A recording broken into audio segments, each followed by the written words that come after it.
Alright, today we're going to be making Entity 17 the Crawler from the Backrooms. As you can see, the only colors we're going to be needing are two different shades of white. So you think it would be a pretty simple creation, but this turned out to be one of the most frustrating things I've had to make so far, and you're about to see the many reasons why. Anyway, right now we're just rolling out its legs. So according to the Backrooms wiki, a crawler is a type of dangerous fungus that grows on living things. So even though what we're making is going to kind of look like a spider-like creature, it's actually referring to the white fungus growing on it. So the legs are done, we're throwing them in the oven, but alas, we run into our first big problem. So for whatever reason, my camera just stopped working, like when you turn it on, the screen would just be black, and I couldn't figure out how to fix it. So I had to film the rest of the video with my phone, which was pretty tricky to say the least. Anyway, the legs are all done baking, so now we're gonna get our other shade of white and start making the joints. It's starting to remind me a lot of the beady long legs from Pikmin. Now we're gonna work on the center part, which we just kind of rolled out a white ball for, and we're just gonna stick the legs in there. And who would have guessed it was very tricky, because we're trying to stick the legs in there, and as you can see, it's making it all mushy and misshapen. But with a little bit of tweaking and reshaping, we got it just right. So we put the whole thing in the oven to bake it, but alas, another problem arises. But we'll address that grievance after snack time. We got our little microwavable Tina's burrito, and I'll admit, it's a pretty sad looking burrito, but for 50 cents, it's actually pretty good. Anyway, it's all done in the oven, but even after baking, the legs are still very limp, which would be fine if I didn't need to get a picture of it staying still for the thumbnail. But I think I've complained enough for one video, so let's move on to the next step. So I got a little help with this part. What we're doing is spraying it down with hairspray to make it sticky.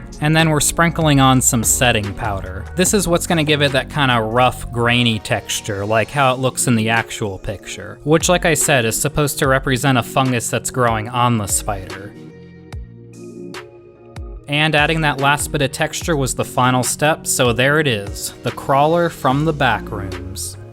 Now watch as our poor, fungally infected, probably dying spider friend does a happy little dance to close out the video. Feel free to leave a like and comment if you enjoyed the video, and subscribe for more content. Peace.